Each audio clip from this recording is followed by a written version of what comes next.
I hear you're working on a music career on the side. I am always trying to chip away at that. I just finished up vocals on a demo that I've been working on of about 4 songs. My brother and I sort of have worked together, and we're going to start sending it out probably in the next couple of weeks, see how things go. What kind of music is it? Country music. Country? Yeah. You haven't called us yet down in Nashville yet, huh? Who you going to send it to? Well, we'll see. We'll see. And actually, we do have some contacts down in Nashville that we've been, pitching songs to for a while. This is the first time that we're actually coming out with it, less in terms of getting the songs cut, but more in terms of, an actual deal from my brother and I, Bacon Brothers. It's kind of country, but, also, I guess we both have our roots in more kind of sliding over to folk rock, That's interesting. I didn't know that about you. Have you always had this music in your blood?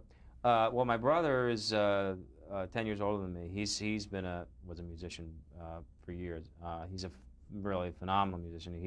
Works as a film composer now, and I, on his coattails, sort of started getting into it, and I was listened to music a lot, played a little bit of guitar, and I sang a little bit, and I tend to sort of, I guess it's sort of where I kind of sometimes come up with a song concept with a hook, and I'll write the verse, and then he'll write the chorus, or vice versa. Did you tell Reba about your interest when you were working with her? Oh yeah, we spoke about it. We spoke about it definitely, and I actually have pitched some songs to her publishing company. Well, that's interesting. We'll look forward to seeing you down there because you'll have to make a trip. Yeah, probably will. Yeah. Bring Kyra with you. Yeah. All right.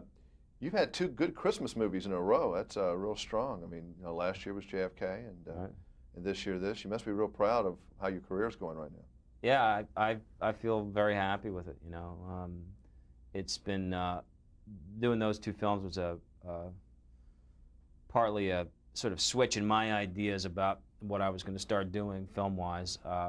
A decision that was helped by a really strong agent that I had just hooked up with, and also, my wife and I also kind of sitting down and having some new ideas about trying to just focus on larger films that people were actually going to try to see, and JFK and A Few Good Men fell right into that. So. It's tough making that transition, isn't it, from when you've done some movies that are teen-oriented or young people-oriented, rolling over to that so-called adult type of acting role. Yeah, I mean, it's really tough. I mean, I've been trying to grow up for years. I'm 34 years old now, and I was 17 when I started in the film business, and it's being considered an adult it's a difficult thing. I mean, for the first time, I'm now being able to actually play characters who were, maybe 30, and it's fun because those are the older that you get, in a way, the more profound the problems of the characters, and the more interesting they are to tackle, and the more depth a lot of times they have. So,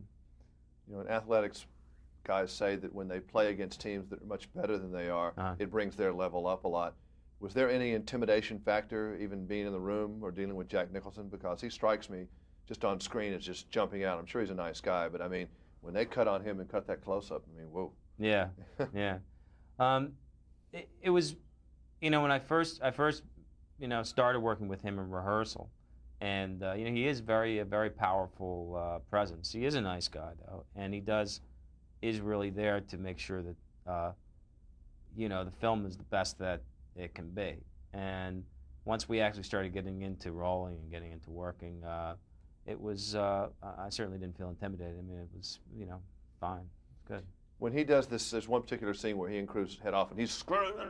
I mean, when something like that's over and they yell cut, do you kind of go wow, or what's your reaction watching it in person like that? It has to be interesting. Well, it is. I mean, it's definitely is a lot of fun to watch. I think that because I'm thinking more in terms of myself in the scene, as the character, and not so much in terms of an actor or an audience member per se. Making movies, watching movies being made, is not really a spectator sport. It's not like watching a play and you see it. It's got a sort of an ongoing kind of feel. You think of that more as the first take, and then the second take, and then the third take. But it was a lot of fun. I mean, do you watch your own movies? Yeah, I do. I watch my own movies, but I don't read my reviews.